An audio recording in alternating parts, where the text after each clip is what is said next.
नमस्कार, मी डॉक्टर सुमेधा भोसले. आयुर्वेदातले उपचार याविषयी आपण चर्चा करत आहोत. त्यासाठी आपण डॉक्टर ज्योती शिरोडकर यांना बोलवलेलं आहे. पहिल्या विभागात तुम्ही ॲसिडिटी, IBS अशा महत्त्वाच्या आजारांबद्दल माहिती घेतलेली आहे. मुख्य म्हणजे लिव्हरच्या फंक्शनबद्दल माहिती घेतलेली आहे, रुमॅटॉइड आर्थरायटिसबद्दल घेतलेली आहे. जर तुमचा चुकला असेल तो एपिसोड तर तो पुन्हा बघा. आणि चुकला याचं कारण तुम्ही सबस्क्राईब केलेला नाही आहे चॅनल, त्यामुळे आधी सबस्क्राईब करा, लाईक करा, शेअर करा. आणि आता या एपिसोडमध्ये, मागच्या एपिसोडमध्ये मॅडम आपल्याला म्हणाल्या की आयुर्वेद घरोघरी गेला पाहिजे, म्हणजे काय करायला हवं आपण याविषयी आधी त्यांच्याकडून मार्गदर्शन घेऊ. आणि मग आणखी जुने जे आजार आहेत की जिथे ॲलोपॅथी हात टेकते त्या आजारांच्या उपचारांबद्दल माहिती घेऊया आपण. तर मॅडम, आयुर्वेद घरोघरी गेला पाहिजे म्हणजे आम्ही नक्की काय करायला हवं? पहिली गोष्ट म्हणजे आयुर्वेद समजला पाहिजे थोडासा. उदाहरणार्थ मी तुम्हाला सांगते, आपण शाळेत काय शिकतो? व्हायरसेस, बॅक्टेरियाज, जे काही बायोलॉजीमध्ये शिकतो ते. पण आपण कधी वातपित्त कफ हे शब्द तरी ऐकलेले असतात का? बरोबर. किंवा आपली एक विशिष्ट प्रकृती असते, बॉडी कॉन्स्टिट्यूशन असते, की ज्याच्यामध्ये फिजिकल, फिजिओलॉजिकल आणि सायकोलॉजिकल असे ट्रेट्स असतात. आणि ते ट्रेट्स दिसले की ती प्रकृती निश्चित होते. आणि त्या प्रकृतींनी एक विशिष्ट प्रकारे आहार विहार जीवनशैली ठेवली तर माणूस स्वस्थ राहतो. हे आपण कधी ऐकलेलंच नसतं. ही जर जाणीव सगळ्यांपर्यंत गेली, प्रत्येक घरामध्ये गेली, तर डेफिनेटली आपण आपली प्रकृती म्हणजे तब्येत, हेल्थ हो, ही व्यवस्थित ठेवू शकतो. आणि बरं. ह्या दृष्टीने आयुर्वेद हा घरोघरी जायला हवाय. म्हणजे आयुर्वेदाचा कन्सेप्ट समजला पाहिजे. आयुर्वेदाचा कन्सेप्ट समजला पाहिजे. मी तुम्हाला एक जस्ट जाता आता उल्लेख करते. मी एक आरोग्य तरंग नावाचं पुस्तक लिहिलेलं आहे, की ते जे पुस्तक आहे तर आयुर्वेद हा ॲप्लाइड आयुर्वेद सर्वसामान्यांपर्यंत कसा पोहोचेल ह्यासाठी मी तो रंजक शैलीमध्ये लिहिलेला आहे. त्याचंच इंग्लिश व्हर्जन जे आहे, रिपल्स ऑफ वेलनेस, हे पण आता प्रकाशित झालेलं आहे. यात तुम्हाला ॲक्च्युली ॲप्लाइड आयुर्वेद, की मी आयुर्वेदातलं काय घेऊ, काय वापरू आणि ते मला समजलं पाहिजे, या उद्देशाने ती पुस्तक आहेत. ती जरूर वाचा. म्हणजे प्रेक्षकांना मी सांगेन. रेडीमेड आहे सगळं सोल्युशन. नक्कीच. तर नक्की आपण ते कुठे ॲमेझॉनवर अवलंबून आहे? नाही, ते तुम्हाला अप्पा बळवंत चौकामध्ये मिळेल, ॲमेझॉनवर पण आहे. आणि आम्हालाही ते कॉन्टॅक्ट करू शकतात. बरं. खालती आपण त्यांचा नंबर दिलेला आहे. जरूर तुम्ही कमेंटमध्ये ज्यांना हवं असेल त्यांनी मला सांगा, मी त्यांच्यापर्यंत निरोप नक्की पोहोचवेन. येस. आणि तुम्ही ते पुस्तक जरूर वाचा, कारण आपल्याला आयुर्वेद नुसता घरी नेला पाहिजे म्हणजे नक्की काय केलं पाहिजे. आयुर्वेद म्हणजे फक्त आजीबाईचा बटवा एवढंच आपल्याला माहिती असतं, पण त्या पलीकडे आयुर्वेद जो आहे की ज्याच्यात ऋतुचर्या आहे, दिनचर्या आहे, तुमच्या प्रकृती कशी ओळखायची, त्यानुसार तुमची लाईफस्टाईल काय पाहिजे, आहाराविषयी काही मार्गदर्शन, हे सगळं त्या पुस्तकात आहे, की जे सगळे त्याचा उपयोग करून स्वतःला स्वस्थ ठेवू शकतात. आता मला अतिशय दुर्धर आणि महत्त्वाचा आजार कॅन्सर, की त्याचं प्रमाण खूप जोरदार वाढतंय. आणि अगदी किमोथेरपी घेतलेली व्यक्ती असते ती त्याच्यातून बाहेर येते आणि पुन्हा तो कदाचित उद्भवू शकतो. आणि मी असं ऐकलं होतं की त्यावेळी मेंटेनन्ससाठी आयुर्वेदाची औषधं दिली जातात. तर एकूणच कॅन्सरबद्दल काय काय करायची, काळजी घ्यायची सांगते. मुळात कॅन्सर का होतो? शरीरात कुठल्याही गोष्टीचा अतिरेक झाला तर कॅन्सर होतो. हे अगदी सिंपल तत्व आहे. अतिरेक म्हणजे काय? की शरीरामध्ये अति जास्त वृक्षता वाढली, कोरडेपणा वाढला, आम्ही म्हणतो की वात वाढला, तर तो कॅन्सरकडे नेणारा असतो. दुसरी गोष्ट, शरीरात अति जास्त स्निग्धता वाढली, फॅट्स वाढले, तर काय होतं? तर चॅनलमध्ये ऑब्स्ट्रक्शन होतं आणि त्यामुळे सुद्धा कॅन्सरकडे तुम्ही जाऊ शकता. उदाहरणार्थ, अतिस्थूल ज्या व्यक्ती असतात त्यांना पण कॅन्सरचा धोका असतो, की अगदी शिडशिडीत असतात त्यामुळे सुद्धा कॅन्सरचा त्यांना धोका असतो. बरेच वेळेला असं होतं की अगदी शिडशिडीत व्यक्ती आहे पण तिच्या शरीरात तो कॅन्सर फास्ट वाढतोय, ओव्हरीजचा कॅन्सर आहे, ब्रेस्ट कॅन्सर आहे, असंही होऊ शकतं. किंवा अतिस्थूल बायकांमध्ये ब्रेस्ट कॅन्सर दिसतो. ओबेसिटी तर रूट कॉज आहे. म्हणजे हे अति हा जो भाग आहे, ही ना, अति आणि मिथ्या असे आयुर्वेदाने 3 शब्द वापरलेत.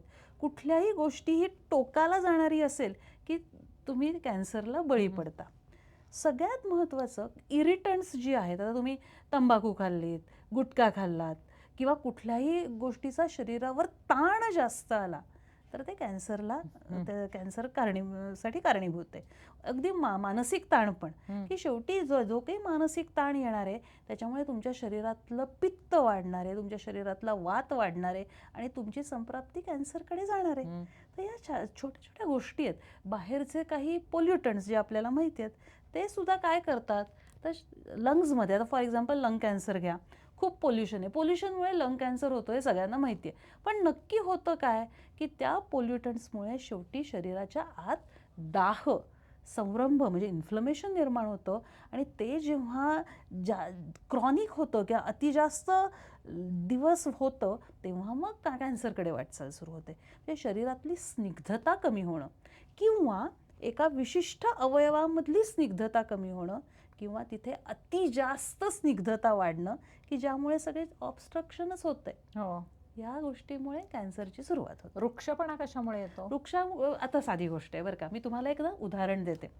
माझ्याकडे एक पेशंट होती, रेग्युलर जिम करणारी, प्रचंड फिटनेस फ्रीक आणि तुम्हाला सांगते की अगदी म्हणजे मोजून कॅलरीज खाणारी. एक विचार करा, तिचं वय होतं 50 वर्ष आणि आयुष्यभर जिम केलेली. आता हिचं वय, ती माझ्याकडे म्हणजे गर्भाशयाचा कॅन्सर हे निदान घेऊन आली. आता हिला का व्हावा, कारण ही तर जास्त फिटनेस फ्रीक आहे, आयुष्यभर जिम करणारी आहे. मी त्या कॅटेगरीत आयुष्यभर जे म्हणे परफेक्ट डाएट. Perfect diet. पण यामध्ये आपलं वजन वाढायला नको किंवा 50ला सुद्धा तुम्ही तरुण दिसायला हव्या म्हणून अजिबात तेल तुपाचा अभाव, फक्त कोरडी सॅलड्स खाणं, खूप जास्त व्यायाम करणं, पुरेशी झोप नसणं, या सगळ्यामुळे झालं काय, तर शरीरातला वात वाढला आणि त्यांनी गाठी निर्माण केल्या. अगदी सिंपल. बॅलन्स डाएट मी नेहमी सांगते वेट लॉस करताना, की आहार बॅलन्स्ड असायला पाहिजे. आणि शरीरात स्निग्धता गरजेची आहे. शेवटी तुम्ही लायपोप्रोटीन मेम्ब्रेन म्हणता ना, की ज्याच्यात लिपिड्स आणि प्रोटीन्स याचं जे यापासून बनलेलं सेल मेम्ब्रेन असतं, तिथे फॅट्सची गरज आहे, लिपिड्सची गरज आहे. प्रत्येक पेशीमध्ये लिपिड्स, जसं फॅट्स वाईट आहेत ओबेसिटी, तसंच वृक्षपणा येण्यासाठी ते कमी. ठीक आहे, तेच मला कन्सेप्ट नव्हता समज. मग कॅन्सरला तुम्ही ट्रीटमेंट काय देता? कॅन्सरची मी सांगू, मी स्वतः कॅन्सरवर काम केलेलं नाही किंवा कुठलाही प्रत्येक वैद्य कॅन्सरवर ट्रीटमेंट देईलच असं नाही. पण काही विशिष्ट औषधं आहेत किंवा तैलधारा आहेत किंवा ऑइल थेरपीज आहेत वेगवेगळ्या, याच्यामुळे कॅन्सरची लक्षणं आटोक्यात येतात. अनेक काही वैद्य आहेत पुण्यात की जे कॅन्सरवर काम करत आहेत. पंचकर्म पण दिलं जातं. पंचकर्म सगळ्यांना दिलं जात नाही, पण स्नेहनस्वेदन केलं जातं. मुख्यतः ऑइल थेरपीज केल्या जातात आणि आहाराचा विचार असतो. विचारायचं की जर एखाद्या पेशंटला कॅन्सर आहे आणि त्याची ट्रीटमेंट चालू आहे, की किमोपर्यंत नाही जायला लागलं, पण काही मेडिकेशन चालू आहे किंवा सजेस्ट केली आहे, तर त्यांनी सायमल्टेनियसली आयुर्वेदिक घेतली तर कॉम्प्लिमेंटरी होते ती. मी स्वतः कॅन्सर युनिटमध्ये 3 वर्ष काम केलं होतं, कॅन्सर रेडिओथेरपी युनिटमध्ये. एक साधा माझा अनुभव सांगते. तिथे येणारी लोक होती, ते रेडिओथेरपी घ्यायला यायची आणि रेडिओथेरपीमुळे त्यांना प्रचंड रिॲक्शन्स यायच्या.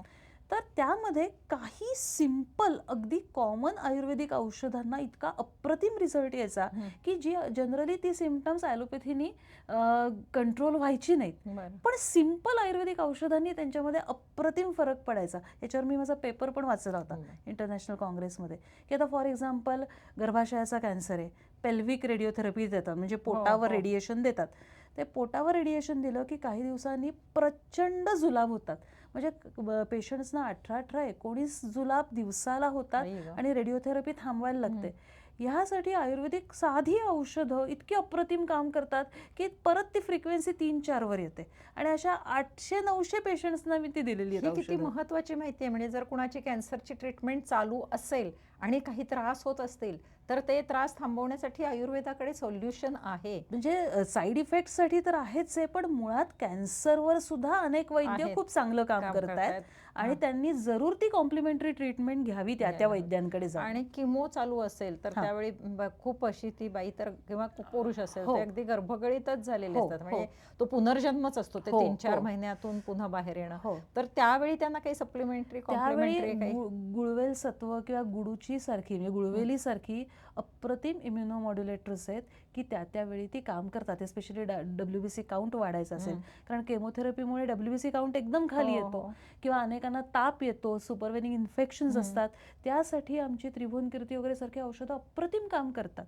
तर ती तुम्ही कॉम्प्लिमेंटरी थेरपी देऊ शकता आणि त्यांनी पेशंटला म्हणजे पेशंट मेंटेन होतो. कॅन्सरचं प्रमाण दिवसेंदिवस वाढतंय आणि आयुर्वेदाचा विचार करायला काही हरकत नाही लोकांनी. नक्कीच आणि नक्कीच मी असं ऐकलं होतं की काही ॲलोपॅथी डॉक्टर्स सुद्धा सांगतात की आता तुम्ही जी केमोथेरपी झाली आहे, you are out of that, पण मेंटेनन्ससाठी तुम्ही काही कॅन्सरची म्हणजे आयुर्वेदाची औषधं घ्या. तर त्या औषधांमधून काय साध्य केलं जातं? त्याने पेशंटची मुळात जो वीकनेस असतो, जी शक्ती खालावलेली असते, ती शक्ती वाढायला मदत होते. पहिली गोष्ट, जे काही काउंट्स तुमचे डिस्टर्ब झालेले असतात ते सुधारतात आणि पेशंट हेल्थकडे जायला लागतो. मग त्यावेळी तुम्ही औषधं सजेस्ट करता का पुन्हा डाएट असं? डाएट पण असतं, औषधं पण असतात, कारण लाईफस्टाईल पण जीवनशैली असते. सुधारली म्हणजे पुन्हा त्याला रिकरन्स नकोय, म्हणून ह्या गोष्टी ज्या मुळात चुकतायत त्या करेक्ट करण्यासाठी आम्ही आयुर्वेदाचं बेसिक सांगतो, तूप घ्या, गाईचं तूप सुरू करा, काही नाही तर. हो ना. तर त्याचा सुद्धा खूप उपयोग हो, होतो. हल्ली मॉडर्न मेडिसिनमध्ये सुद्धा म्हणजे मी वेट लॉसच्या लोकांना सुद्धा सांगते की 2 चमचे साजूक तूप तुमच्या पोटामध्ये गेलं पाहिजे. गाईचं तूप घरी बनवलेलं शक्यतो घरी बनवलेलं हे अगदी महत्वाचं आणि खूप अवघड नसतं ते करणं सुद्धा. तर कॅन्सरबद्दल ही महत्वाची माहिती झाली. आता थायरॉइडचा एक विकार आहे की हायपोथायरॉइडिझम, आणि कारण माझी स्वतःची जिम असल्यामुळे मी वेट लॉसच्या लोकांना सतत माझ्या संपर्कात असतात, तर त्याच्यामध्ये हायपोथायरॉइडिझम हे एक रिझन आहे. तर त्याच्यावरती आयुर्वेदाचं काय आहे? सांगते. आता आयुर्वेद ना हायपोथायरॉइड आहे त्यासाठी ही गोळी घ्या किंवा ही जडीबुटी घ्या आणि बरी करा, हा कन्सेप्ट आयुर्वेदात नाहीच आहे मुळात. ठीक आहे की तुमचं TSH एवढं वाढलेलं आहे त्यासाठी तुम्ही ती गोळी घ्या आणि ते मेंटेन करा. त्या गोळीनी होतं काय, फक्त तुमचे रिपोर्ट्स मेंटेन होतात, पण वाढलेलं वजन, गळणारे केस किंवा जी काही बाकीची लक्षणं असतील ती त्या गोळीनी जात नाहीत.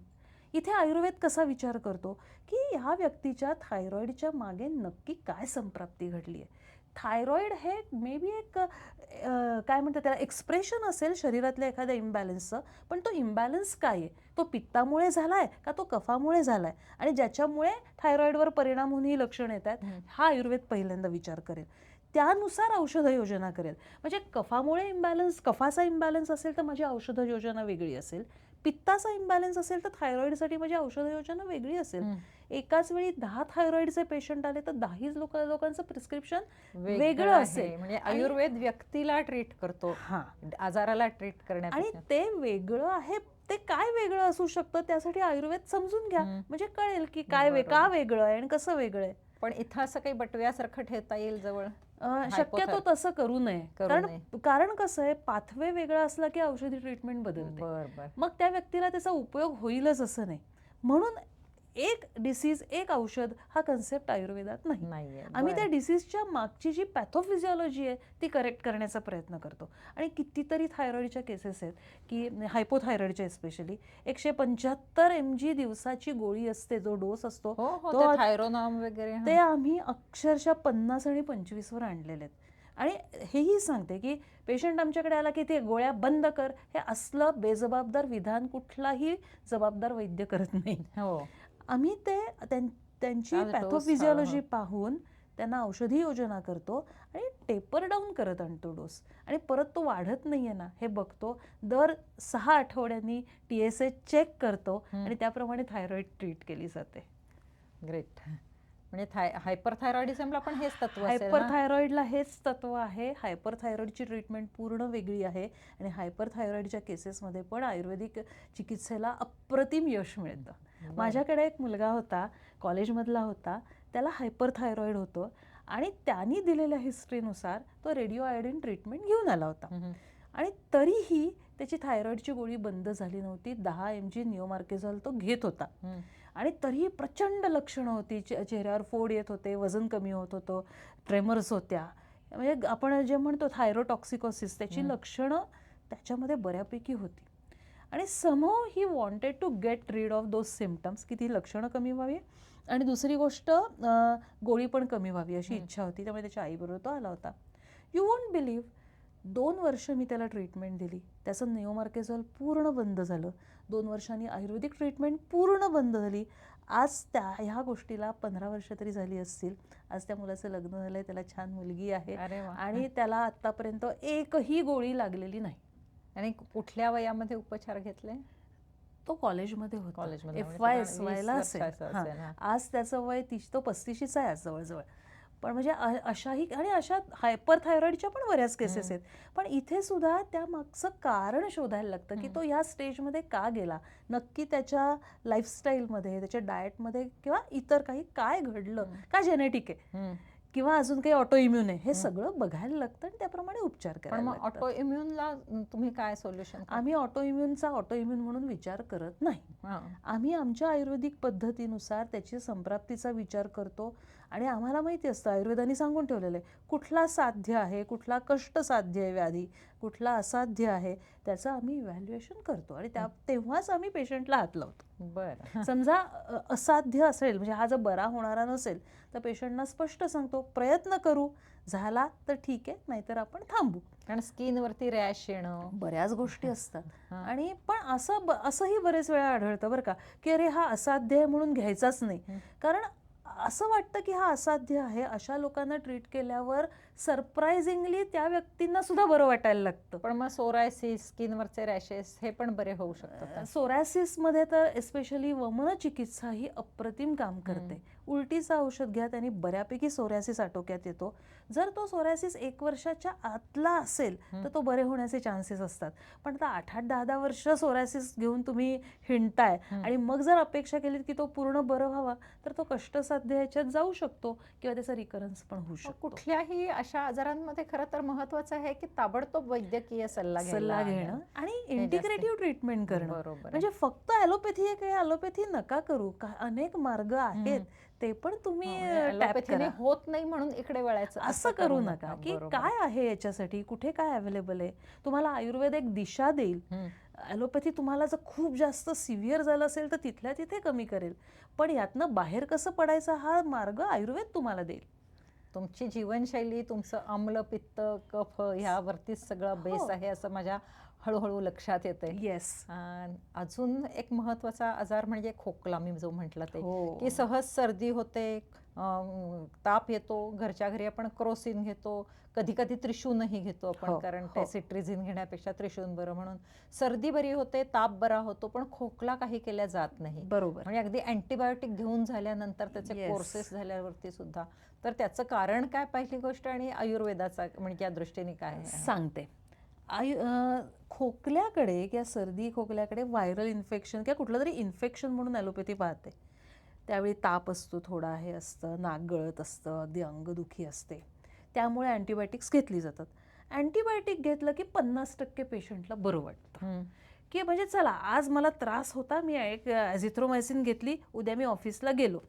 पण उरलेले 50% बरे व्हायला तो आजार जो आहे ना, पुढचे 15 दिवस ते महिनाभर लिंगरिंग राहतो.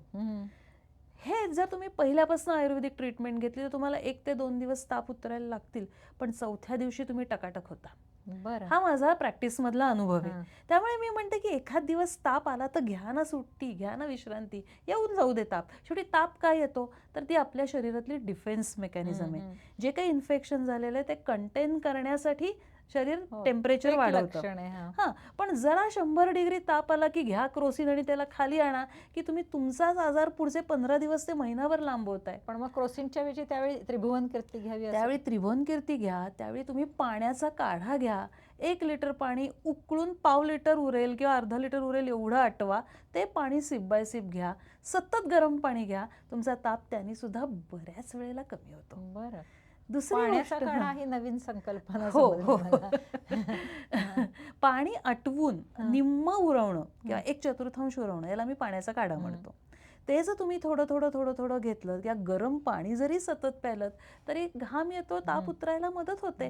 किंवा सुरुवातीच्याच अवस्थेत हे केलं तर पुढे ताप वाढतच नाही. बरोबर. आणि त्यानंतर तुम्ही मला खोकल्याचं विचारलं तर मी म्हटलं तसं की ठीक आहे, इन्फेक्शनसाठी तुम्ही अँटीबायोटिक दिली, पण त्यामुळे जी काही आज सूज आली, जे काही व्हायरल थ्रॉम्बोसिस झालं, त्यामुळे जो खोकला झाला, त्याच्यासाठी तुम्ही पुढे काय करणार आहात. तर इथे तुम्हाला वातपित्त कफाचा विचार करायला लागतो, दोषांचा विचार करायला लागतो, स्रोतरोधाचा विचार करायला लागतो आणि खोकल्याची ट्रीटमेंट करायला लागते. आता आपल्याला माहिती आहे सुंठी वाचून खोकला गेला, तर बरेच वेळेला जो कोरडा खोकला असतो किंवा बाहेर थंडी आहे किंवा पाऊस आहे आणि प्रचंड खोकला आहे, अगदी तुम्ही तुमची एक्सपेक्टरन्स घेऊन सुद्धा कमी होत नाही, अशांना आम्ही सुंठीचा दूध घ्यायला सांगतो. म्हणजे काय, 1 कप दूध, 1 कप पाणी, त्याच्यात एक अर्धा पाऊण चमचा सुंठ पावडर आणि अर्धा ते 1 चमचा साखर, उकळा, निम्मी राहील इतकी आटवा, म्हणजे 1 कप दूध शिल्लक राहिलं पाहिजे. ते दिवसातून एकदा, आयदर सकाळी किंवा रात्री, ओळीने 3 दिवस किंवा 5 दिवस किंवा मॅक्सिमम 7 दिवस प्या. तुमचा खोकला जातो, कुठलाही खोकला. कुठलाही खोकला. दुसरी गोष्ट, विशिष्ट प्रकाराचा जे छातीत कफ बसलाय किंवा कोरडा झालाय असा खोकला जातो.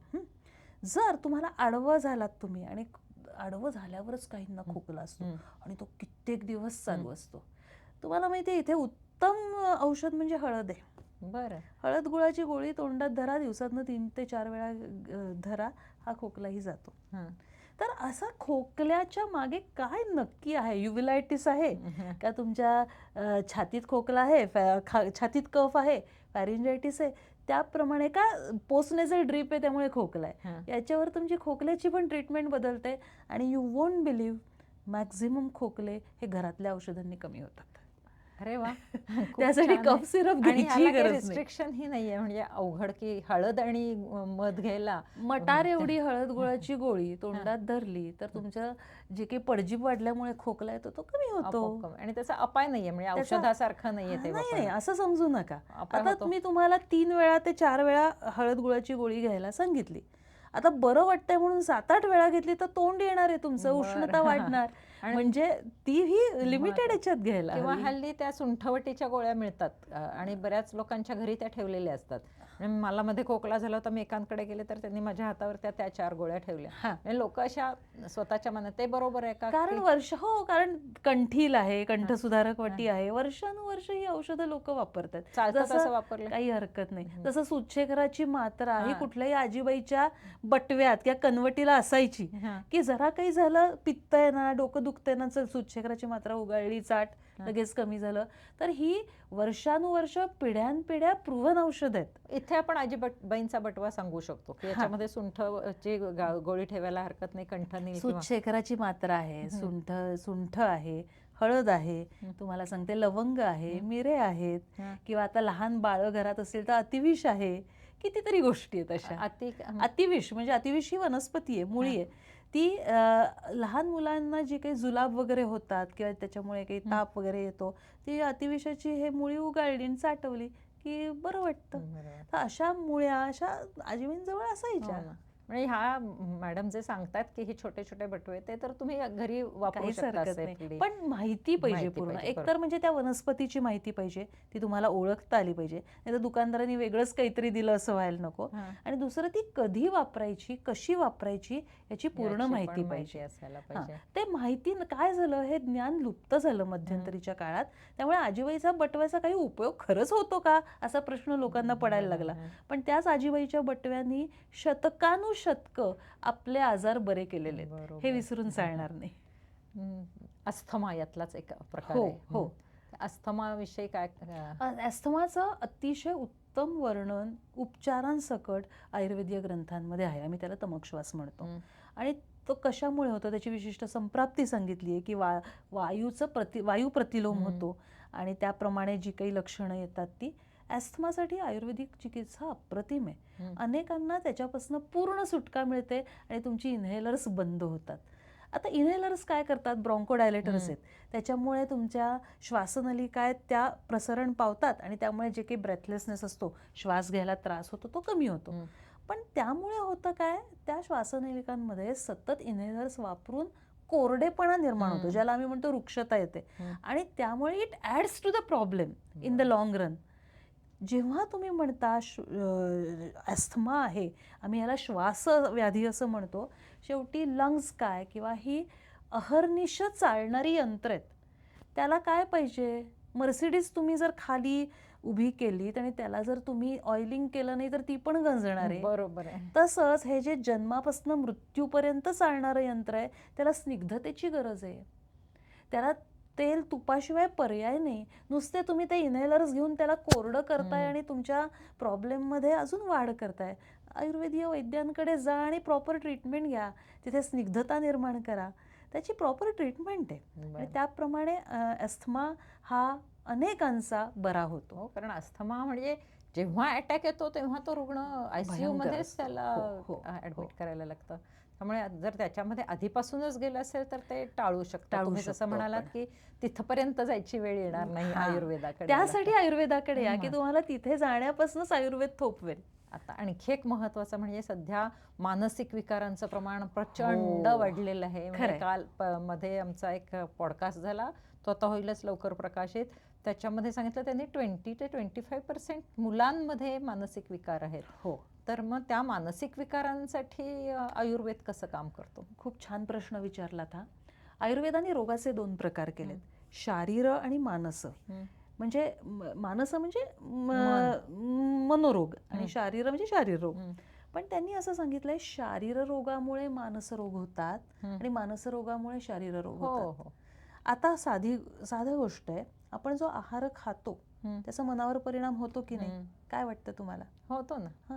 जर मला पाणीपुरी खाऊन एकदम उत्साह येत असेल, जे मुलींना हल्ली असतं, तर याचा अर्थ पाणीपुरी मनावर परिणाम करते. एखाद्याला ज्याला गोड आवडतं, गोड खाल्लं की एकदम ताजतवानं होतं. किंवा एखादा आवडता पदार्थ असेल तर तोंडाला पाणी सुटतं. किंवा आपण उन्हातनं आलं, अगदी मरगळलेलं असलो आणि ग्लासभर पन्ह प्यायलं की एकदम ताजेतवाने होतो ना. उत्साह हा शेवटी मनाचा असतो, तो येतो. म्हणजे आहाराचा परिणाम मनावर होत असतो. त्याप्रमाणे चुकीच्या आहाराचा परिणाम हा सुद्धा मनावर होत असतो. त्यामुळे मानस रोगांच्या मागे पहिली गोष्ट आहार हे कारण आहे. चुकीचा आहार किंवा काय म्हणतात त्याला प्रदूषित आहार. किंवा फॉर एक्झाम्पल अगदी आता उन्हाळ्यामध्ये अन्न बाहेर ठेवलं जातं, फर्मेंटेड फूड असतं, तो खाल्लं तरीही त्याचा मनावर परिणाम होतो. त्याच्यामुळे मानस व्याधींमध्ये त्याचं पर्यवसन होतं. दुसरं आयुर्वेदाने जे सांगितलंय की मानस खराब झाल्यामुळे खराब अन्न खाल्ल्यामुळे त्याच्यामुळे नाही, इडली डोसा खाल्ल्यामुळे नाही, खराब अन्न. किंवा बरेच वेळा आता हॉटेलमधलं अन्न खाल्लं जातं, ते फर्मेंटेड असेल तर त्याच्यावर मसाले मारून हे करून त्याचे ते मास्क केली जाते. तो जो काही बदललेली चव, बदललेला वास येतो. हे जर अन्न सतत गेलं तर त्याचा तुम्हाला मानसव्याधींवर परिणाम होणारच आहे. पहिला अग्नी बिघडणार आहे, लिव्हर बिघडणार आहे आणि त्यानंतर मानसव्याधींवर पण त्याचा परिणाम होणार आहे. दुसरं मुख्य कारण सांगितलं इष्टस्य अलाभात आणि लाभाच्या अनिष्टस्य. हे मानसिक रोगांची कारणं सांगितली. म्हणजे जे मला हवंय ते न मिळणं आणि अचानक काहीतरी बोल्ट फ्रॉम द ब्लू येणं, म्हणजे काहीतरी आघात होणं, मनावर आघात होणं, ही मानस रोगाची कारणं सांगितली आहेत. की मला ॲम्बिशन्स आहेत, ॲस्पायरेशन्स आहेत, पण त्या मिळाल्या नाहीत, पूर्ण झाल्या नाहीत, तर त्याचं पर्यवसन मानसरोगात होतं. तसंच एकदम एखाद्या व्यक्तीचा, जवळच्या व्यक्तीचा मृत्यू होणं किंवा विरह होणं हे पण मानसरोगाचं कारण आहे. आता ह्याच्यावर मग उपचार काय? आता अजून एक तुम्हाला सांगते. आयुर्वेदाने अतिसार म्हणजे डिसेंट्री ह्यामध्ये त्याचे जे काही प्रकार सांगितले त्यामध्ये भय शोकज अतिसार सांगितलाय. भीती वाटणं की त्याच्यामुळे अतिसार होतं. मग अशा वेळी ही जेव्हा आता आपण IBS मध्ये धरलं की स्ट्रेस आला तरी मोशन होते, टॉयलेटला जायला लागतं, तर ह्यावर उपाय काय आहेत? जसं मी म्हटलं, जर आहार जर चुकीचा असेल तर आहार हे करणं, पचन बिघडलेलं असेल तर पचनावर परिणाम करणं, याप्रमाणे मनोवह स्रोतसावर कार्य करणारी, मनावर कार्य करणारी औषधं पण आहेत. जसं ब्राह्मी आहे, जटामांसी आहे, अश्वगंधा आहे, ह्या औषधांचा वापर करता येतो. दुसरी गोष्ट शरीरशुद्धी, याच्यामुळे पण मनावर त्याचा पॉझिटिव्ह परिणाम होतो. तिसरं शिरोधारा आहेत किंवा असे जे काही उपचार आहेत त्यामुळे सुद्धा मन शांत व्हायला मदत होते. आणि त्यामुळे हल्ली मानस रोगांवर सुद्धा काही वैद्य काम करतायत आणि त्याचे खूप चांगले परिणाम दिसून येत आहेत. डिमेन्शियावरती काही आहे? अल्झायमर डिमेन्शिया आता डिमेन्शिया हा वेगवेगळ्या कारणाने असतो. एजिंग आहे, अल्झायमर्स आहे किंवा काय. सगळ्यात महत्वाचं की पहिल्यांदा रसायन द्रव्य, म्हणजे जी द्रव्य तुमच्या सेल्सचं, प्रत्येक बारक्या बारक्या पेशीचं पोषण करतात, ती खाण्यात ठेवणं. म्हणजे काय, तर आमच्याकडे आमलकी म्हणजे आवळा हे रसायन सांगितलंय. आपण आवळ्याचे कल्प म्हणजे च्यवनप्राश खाऊ शकतो. दुसरं हरितकी रसायन सांगितलंय. ब्राह्मी रसायन आहे. हरितकीमध्ये काय असतं? नाही, हरितकी म्हणजे हिरडा. हिरडा. हा. हिरडा, तो हिरडा वेगवेगळ्या अनुपानाबरोबर घ्यायचा, हम्म. ते पण रसायन सांगितलेलं आहे. त्याच्यानंतर ब्राह्मी. ब्राह्मी रसायन आहे. अश्वगंधेचा उपयोग होतो. ज्येष्ठमध्ये रसायन सांगितलंय. अश्वगंधा तर न्यूरोलॉजिकल हो, औषध आहे. औषध आहे. पण हे अगेन हे कसं घ्यायचं यासाठी वैद्यांकडे जायचं. बरोबर आहे. म्हणजे हे जो तो उठून अश्वगंधा घेईल तर ते हो, चुकीचं आहे. काही ठिकाणी वापरतात लोक रेग्युलर घरी आणून. हो हो, ते पण योग्य ते नाही. योग्य सल्ल्याने घ्यायला पाहिजे. तर अशी वेगवेगळी औषध आहेत ज्याला आम्ही रसायन द्रव्य म्हणतो. रसायन या शब्दाचाच अर्थ रसाचं अयन, म्हणजे रस, म्हणजे आहार रस, म्हणजे पचनानंतर, आहार पचनानंतर जो काही आहार रस तयार होतो, न्यूट्रिएंट फ्लुइड आपण ज्याला म्हणतो, तो शरीरातल्या अगदी मायक्रो लेव्हलपर्यंत, पेशीपर्यंत पोहोचेल असं काम करणारं द्रव्य म्हणजे रसायन द्रव्य. मग त्यामध्ये चॅनल्स, ज्याला स्रोतस म्हणतो आम्ही, ज्याला चॅनल्स असतात आपल्या शरीरात, त्याचं क्लिन्झिंग होणं, ती क्लिअर होणं, ज्याच्यामुळे हा आहार रस किंवा न्यूट्रिएंट फ्लुइड किंवा सर्क्युलेटरी फ्लुइड जे म्हणू आपण, ते त्या शेवटच्या पेशीपर्यंत पोहोचतं, त्याचं पोषण करतं. तर ही रसायन द्रव्य, अशी मेंदूचं पोषण करणारी द्रव्य ही आवश्यक असतात, ज्याच्यामुळे आपण अल्झायमर टाळू शकतो, डिमेन्शिया टाळू शकतो. कोणीतरी म्हटलं की अगदी रोज थोडंसं वाटाण्याच्या डाळी एवढं शिलाजीत घेतलं तर त्याचा अल्झायमर वर चांगला उपयोग होऊ शकतो. शिलाजीत हे उत्तम रसायन सांगितलेलं आहे. शिलाजीत फक्त चांगल्या प्रतीचं शिलाजीत हवं. दुसरं त्याचा डोस ठरवताना विचार करा, कारण शिलाजीत हे खूप स्ट्रॉंग औषध आहे. अनेकांना पित्त होतं. जेव्हा तुम्ही शिलाजीत सेवन करता तेव्हा तिखट, तेलकट, मसालेदार हे पदार्थ स्ट्रिक्टली वर्ज्य करायला पाहिजे, तर ते शिलाजीताचा उपयोग होतो.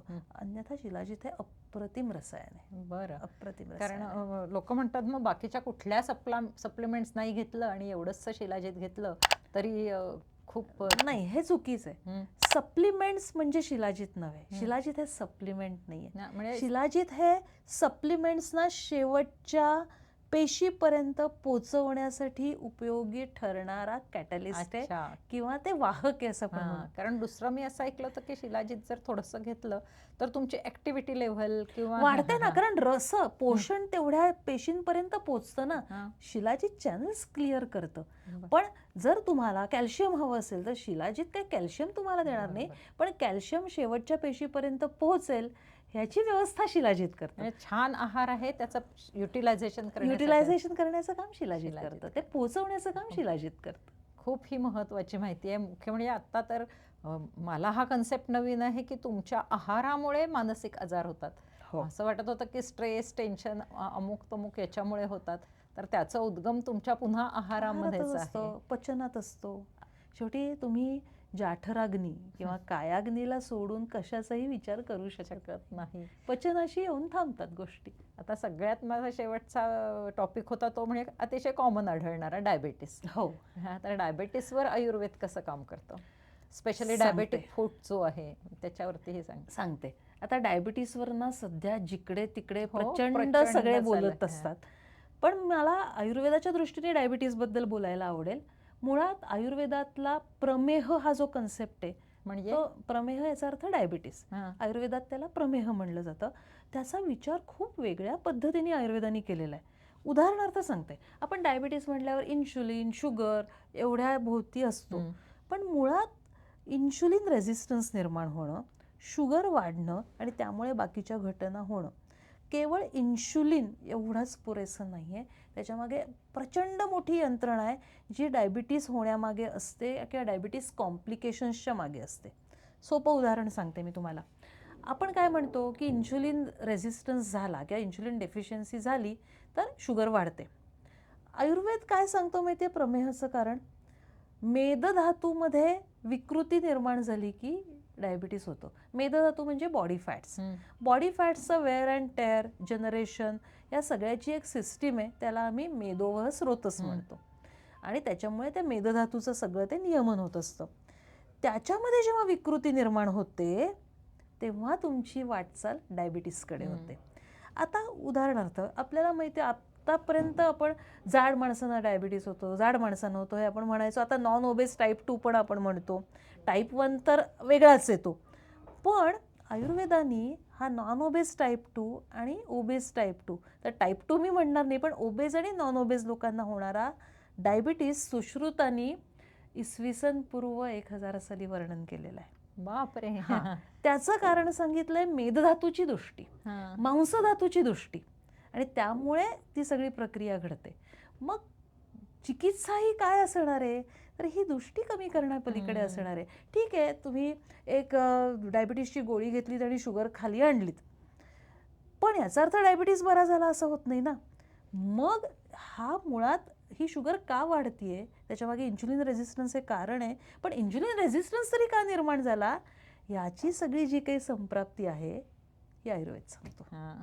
फॅट मेटाबॉलिझम थोडक्यात सांगा. फॅट मेटाबॉलिझमवर भर दिलेला आहे हां. आणि फॅट मेटाबॉलिझम करेक्शनवर सगळी औषधं आहेत. बरं. हां, त्यामुळे मग सगळ्यात महत्त्वाचं आयुर्वेद मग उपचारांविषयी काय सांगतो, की एकतर पंचकर्मांनी शुद्धी करा, सगळ्यांमध्ये नाही, काही सिलेक्टेड ग्रुपमध्ये सांगितली आहे ती पण. ज्यांच्यामध्ये पंचकर्मांनी शुद्धी शक्य नसेल त्यांची औषधी चिकित्सा करा डायरेक्टली. पण याच्यामध्ये सुद्धा काही विशिष्ट आहार आयुर्वेदाने सांगितलेला आहे. आहार तर महत्वाचा. म्हणजे आहार तर महत्त्वाचा आहेच. जी काही कॅलरी काउंट आहे, जे काही ग्लायसेमिक इंडेक्स आहे, ग्लायसेमिक लोड आहे, या सगळ्याचा विचार करून फायबर, प्रोटीन हे करून देतातच. पण त्या पलीकडेही आयुर्वेदीय आहार हा विशिष्ट आहार आहे. उदाहरण देते. समजा असं प्रधान प्रमेह असेल तर माझा आहार वेगळा असेल, पित्तप्रधान प्रमेह असेल तर माझा आहार वेगळा असेल. मग तुम्ही सब गोडे 12% असं ठरवून आहार देऊ शकत नाही. केवळ कॅलरी काउंट याच्यावर आहार देता येत नाही. तर प्रकृतीनुसार आणि दोष प्रकारानुसार आहारामध्ये फरक पडतो. बरं. आणि उदाहरणार्थ पित्त प्रकृती असेल तर तुम्ही काय तेलकट पदार्थ वर्ज्य करा. पहिलं सांगणार आम्ही लोणची पापड बंद करा, तिखट तेलकट तर्री मसालेदार बंद करा, वाढू शकतं ते पदार्थ बंद करा. अच्छा. हां. आणि डायबेटिक फूट हे कॉम्प्लिकेशन जे खूप आहे त्याच्यावरती आयुर्वेदाची छान ट्रीटमेंट आहे असं मी ऐकलं होतं. हो, बरेच वेळा आता माझ्या स्वतःच्या क्लिनिकमध्ये मी डायबेटिक फूडचे पेशंट्स बरेच ट्रीट केलेले आहेत. आणि मी तुम्हाला खरंच सांगते, अत्यंत प्रथित यश अशा फूड सर्जननी सांगितलेलं होतं की आता ॲम्प्युटेशन करायला लागेल. अशा वेळी मग पेशंट आयुर्वेदाचा रस्ता धरतात की आता हे काय करावं आणि अशांचे आम्ही ॲम्प्युटेशन टाळू शकलोय आणि ती लोक बरोबर आपल्या दोन्ही पायांवर उभी आहेत. तर हा अनुभव आम्हालाही खूप छान होता, सुखावणारा होता. कारण शेवटी पेशंटचा एखादा अवयव कापायला लागणं याचा परिणाम त्याच्या ओव्हरऑल हेल्थवर तर होतोच, त्याच्या मानसिकतेवर होतो, आयुष्यावर होतो आणि अख्ख्या घरावर होतो. त्यामुळे जर हे आपण टाळू शकलो तर नथिंग लाईक इट. आणि याच्यात आयुर्वेदाचं योगदान हे भरीव योगदान आहे असं मी नक्की सांगू इच्छिते. काय ट्रीटमेंट देतात? आम्ही औषधी ट्रीटमेंट देतो. सगळ्यात महत्त्वाचं, रक्तमोक्षणाची गरज असेल आणि शक्य असेल तर रक्तमोक्षण जळू लावून वगैरे, पण सगळ्यांमध्ये शक्य नसतं. ज्यांच्यामध्ये शक्य त्यांच्यामध्ये करतो. औषधी चिकित्सा ही मुख्य चिकित्सा असते आणि त्याबरोबर विशिष्ट आहार, की ती त्या प्रपोर्शनमध्ये काही विशिष्ट आहार दिला की तो मदत करतो जखम भरून आणायला. तर असे आम्ही गोष्टी करतो आणि त्याला काही वेळ पण लागतो. आम्ही हेही सांगतो की तुम्हाला याला वेळ लागणार आहे, पण जे काही रिझल्ट्स आहेत ते 8-15 दिवसात, 3 आठवड्यात दिसायला सुरुवात होते. नाही, आणि मग त्याने सुद्धा मानसिकता पॉझिटिव्ह होते. मला असं लक्षात येते खरं, आम्ही म्हणजे आता याला मॉडर्न मेडिसिनमध्ये असं इन्फ्लमेटरी डिसऑर्डर्स म्हणतो. ही वेगवेगळी इन्फ्लमेशनची जी कारणं आहेत त्यामध्ये तुम्ही पित्त कफ अम्ल याप्रमाणे कशामुळे झाले हे करून त्याला पूरक असा आहार आणि औषधं देता. म्हणजे सगळ्यात आहार हा याच्यातला महत्वाचा भाग आहे. तर तुमच्या पुस्तकाचं जरा एकदा पुन्हा नाव सांगा, म्हणजे मग लोकांना लक्षात राहिलं नाही तर पुन्हा एकदा ते लिहून घेतील आणि पुन्हा एपिसोड बघतील. किंवा माझ्या पुस्तकाचं नाव आहे आरोग्य तरंग, मराठी पुस्तकाचं, आणि त्याचंच इंग्रजी भाषांतर जे आहे ते आहे रिपल्स ऑफ वेलनेस. बरं. तर हे अगदी आणि म्हणजे मजा यावी वाचताना अशा पद्धतीने लिहिलेलं आहे, त्यामुळे जरूर वाचू शकता. आणि लोकांना तुम्हाला काय संदेश द्यायला आवडेल? आपल्याला आपण जसं आपलं शिक्षण वाढतंय, आपली सामाजिक प्रतिष्ठा वाढती आहे, सामाजिक स्तर वाढतोय, आज आपण सेल्फ सफिशियंट होण्याच्या मार्गावर आहोत. असं असताना हेल्थ ही सगळ्यात महत्त्वाची आहे आणि ती जर तुम्हाला मेंटेन करायचं असेल तर नक्की आयुर्वेदाचा अवलंब करा. आयुर्वेद काय आहे ते जाणून घ्या आणि जाणून घेऊन मग त्याचा अवलंब केलात तर नक्कीच तुमचं आयुष्य हे समृद्ध व्हायला मदत होईल. खूप छान मेसेज आहे. खरं तर मला असं वाटलं होतं हा एपिसोड ऑर्गनाईज करताना, की आपल्याला भरपूर प्रत्येक आजारावरती औषधांचा, अजिबाईंचा बटवा मिळणार आहे. पण त्याच्या मागचं सार कळलेलं आहे, की तुम्ही तुमची जीवनशैली जी आहे, की ज्याच्यामुळे आजार होतायत, त्याचं वैद्यांकडून निदान करून घ्या. तिथं कुठं चुकतं हे करेक्ट करून घ्या आणि ती कशी करेक्ट करायची ह्याच्यासाठी त्यांचं मार्गदर्शन घ्या.